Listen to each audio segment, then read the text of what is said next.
कहानी की शुरुआत होती है सैंटी नाम के एक आदमी से जो अपनी वैन में सो रहा था। अचानक उसकी आंख खुली तो बेगोना नाम की एक पुलिस वाली ने उसे वहां पर वैन पार्क करने से मना कर दिया। इसके बाद सैंटी काम के लिए भी देर से पहुंचा तो उसके बॉस रोमुलू ने उसे बची हुई तनख्वाह देकर काम से निकाल दिया और जाने से पहले सैंटी को जहाज के बाथरूम भी साफ करने पड़े। बाद में जब सैंटी अपनी गाड़ी से जा रहा था तो उसका पेट्रोल भी खत्म हो गया, जिसके बाद वो जैसे तैसे गैस स्टेशन पहुंचा जहां वो अपने दोस्त पेड्रो से मिला। सैंटी ने उसे बताया कि उसका अपनी पत्नी मेटी से तलाक होने वाला है। बाद में जब वो वकील से मिलने पहुंचा तो वकील ने उसे और मेटी को बताया कि तलाक के बाद उन दोनों की जायदाद आधी आधी हो जाएगी। मेटी ने कहा कि वो जल्द से जल्द तलाक चाहती है, पर वकील ने कहा कि इसमें थोड़े महीनों का समय तो लगेगा। वहां से बाहर निकलकर सैंटी को एक लॉटरी टिकट बेचने वाली औरत ने आवाज दी और सैंटी ने भी मजे मजे में एक लॉटरी टिकट खरीद ली। उसने टिकट अपनी सिगरेट की डब्बी में रखी और चला गया। फिर शाम को सैंटी अपने कॉलेज की रीयूनियन पार्टी में पहुंचा जहां वो अपने दोस्त पेड्रो और मार्कोस से मिला।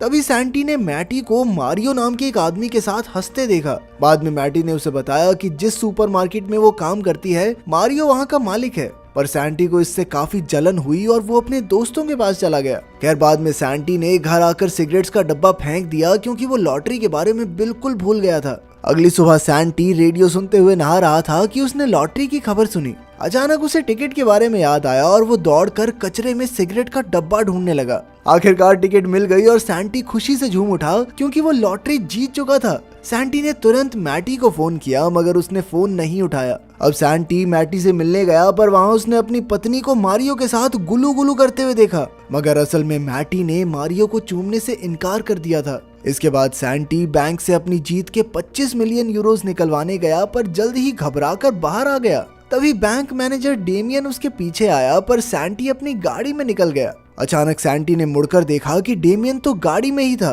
डेमियन ने उसे अपनी जीती हुई रकम को सही ढंग से इस्तेमाल करने की सलाह दी। फिर लंच करते हुए डेमियन ने सैंटी से पूछा कि हाँ भाई घर पे सब कैसा चल रहा है। तो सैंटी ने उसे बताया कि भाई मेरा तो तलाक होने वाला है। इस पर डेमियन ने कहा कि तलाक के बाद उसे जीत की आधी रकम मैटी को देनी होगी, इसीलिए उसने सैंटी को मैटी से ये बात छुपाने को कहा। सैंटी अपनी पत्नी से ये बात बिल्कुल नहीं छुपाना चाहता था, मगर बाद में जब उसने मैटी को फिर से मारियो के साथ देखा तो उसे बहुत गुस्सा आ गया।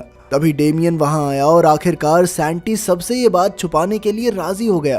कुछ दिन बाद सैंटी मारियो से मिलने गया क्योंकि मारियो ने उसे नौकरी का ऑफर दिया था। उनकी थोड़ी बहस हुई पर अंत में सैंटी को सामान भरने की नौकरी मिल गई। इसके बाद सैंटी ने लॉटरी के पैसों से बढ़िया कपड़े और चीजें खरीदी। फिर उसने घर आकर सारी चीजें छुपा दी और खुशी से नाचने लगा। लेकिन तभी अचानक उसकी पत्नी घर वापस आ गई तो सैंटी ने अपने नए कपड़े और घड़ी छुपाने की कोशिश की, मगर मैटी को शक हो गया कि कुछ तो गड़बड़ जरूर है। खैर शाम को सैंटी जब एक 5 स्टार होटल में खाना खाने गया तो उसे वहाँ क्रिस्टीना नाम की एक सुंदर लड़की दिखाई दी और फिर वो दोनों ही एक दूसरे को देखकर मुस्कुराए। अगली सुबह जब सैंटी की आंख खुली तो वो काम के लिए लेट हो गया था। अब वो जैसे तैसे सुपरमार्केट पहुंचा और उसने अपनी साथी तानिया से माफी मांगी। बाद में मैटी ने उससे पूछा कि वो कल रात कहाँ था। तभी मारियो ने वहां आकर सैंटी को डांटा पर मैटी ने बात संभाल ली। अगले दिन सैंटी अरिट्स नाम के एक सर्फर से मिला क्योंकि अब वो भी सर्फिंग सीखना चाहता था। अगले कुछ दिन तक सैंटी ने समुद्र में प्रैक्टिस की और काफी कुछ सीखा।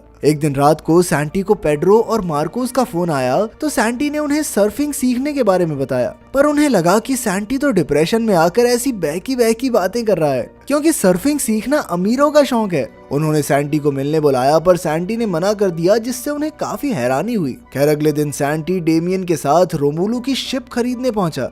रोमुलू को तो यकीन ही नहीं हुआ कि जिस आदमी को मैंने कुछ दिन पहले काम से निकाला था वो ही मेरी शिप खरीद रहा है। खैर बदला लेने के लिए सैंटी ने वो शिप खरीद ली और रोमुलू से ही बाथरूम साफ करवाए।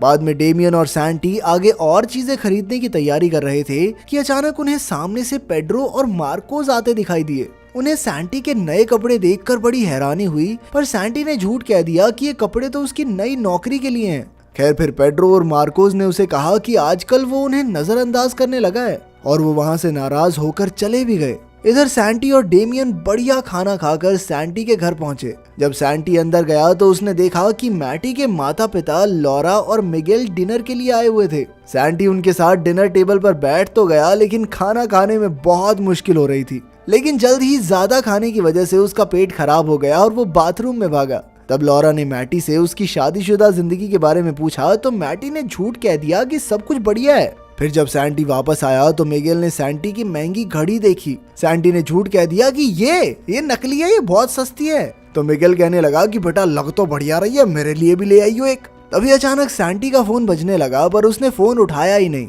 जब मैटी ने उसे फोन उठाने को कहा तो सैंटी ने हड़बड़ाकर मैटी के माँ बाप को बता दिया कि वो दोनों तलाक ले रहे हैं। बाद में जब सैंटी वहाँ से वापस जा रहा था तो उसने अपने दोस्तों पेड्रो और मार्कोस को सस्ते बार में शराब पीते देखा। खैर जब वो होटल में बैठकर अपने महंगे महंगे गैजेट्स के साथ खेल रहा था तो उसे काफी अकेलापन महसूस हुआ। उसके पास इतने पैसे थे लेकिन खुशियां बांटने वाला कोई नहीं था। तब सैंटी ने डेमियन को फोन किया और उसे एक खुफिया प्लान के बारे में बताया। अगले दिन पेड्रो गैस स्टेशन पर था तो एक सुंदर महिला ने आकर उसकी खूबसूरती की तारीफ की। बाद में पेड्रो ने मार्कोस को बताया कि उसे मॉडलिंग का ऑफर मिला है। तभी सैंटी वहां आया और जाकर अकेला बैठ गया, पर फिर मार्कोस और पेड्रो ने उसे बुला लिया। उन्होंने सैंटी को पेड्रो की मॉडलिंग के बारे में भी बताया, पर सैंटी को उतनी हैरानी नहीं हुई। फिर बाद में मार्कोस अपने घर पहुंचा जहां वो अपने 2 छोटे छोटे बच्चों को अकेला ही संभाल रहा था। तभी उसकी पत्नी लोरेना ने आकर उसे खबर दी कि उसके दूर के चाचा उनके लिए ढेर सारी जमीन जायदाद छोड़कर गए हैं। बाद में डेमियन और सैंटी मिलकर बात करते हैं, तब ये खुलासा होता है कि इस सब के पीछे सैंटी का ही हाथ था। वो दोनों गोल्फ खेल रहे थे कि अचानक उनकी नजर मारियो पर पड़ी। तब डेमियन ने सैंटी को बताया कि मारियो बस बैंक से लोन लेने का नाटक कर रहा है। असल में तो वो सुपरमार्केट को बेचना ही चाहता है, पर इससे सभी लोगों की नौकरियां चली जाएंगी, इसीलिए अच्छा बनने का नाटक कर रहा है कि मैं तो बहुत कोशिश कर रहा हूँ बचाने की। तभी मारियो ने सैंटी को देख लिया और वहाँ आकर उससे पूछा कि तू काम पे क्यों नहीं गया है। उधर सुपरमार्केट में तानिया ने मैटी से पूछा कि क्या सच में सुपरमार्केट बंद होने वाला है, पर मैटी ने कहा कि ये सब अफवाहें हैं। तब सैंटी ने मैटी को बताने की कोशिश की कि मारियो सच में सुपरमार्केट को बेचने वाला है, लेकिन तभी मारियो ने वहां आकर मैटी को बताया कि उसने सैंटी को आज गोल्फ खेलते देखा। इससे मैटी सैंटी पर गुस्सा हो गई कि वो घर में तो 2 रुपए भी नहीं देता और बाहर गोल्फ खेल रहा है, वाह नवाबों वाले शौक हैं। जैसे ही सैंटी सुपरमार्केट से निकला तो मार्कोस और पेड्रो एक चमचमाती सुपर कार में आ पहुंचे। उन्होंने सैंटी को साथ लिया और मजे से ड्राइव पर निकल गए। ये देखकर सैंटी को अच्छा नहीं लगा, क्योंकि मार्कोस अपने परिवार की जरूरत पूरी करने की बजाय इन चीजों पर पैसे उड़ा रहा था। लेकिन फिर मार्कोस ने कहा कि तेरे बाप ने दिए क्या मुझे पैसे, मेरी मर्जी मेरे पैसे, जो मर्जी करूंगा। आखिरकार सैंटी ने उन्हें बता दिया कि असल में ये गाड़ी उसी के पैसों से आई है, मगर उन दोनों ने उस पर यकीन ही नहीं किया। तभी अचानक मार्कोस से गाड़ी कंट्रोल नहीं हुई और वो सीधा पहाड़ी से नीचे जा गिरे। इसी दौरान सैंटी ने चिल्लाकर अपनी लॉटरी का सीक्रेट सबको बता दिया।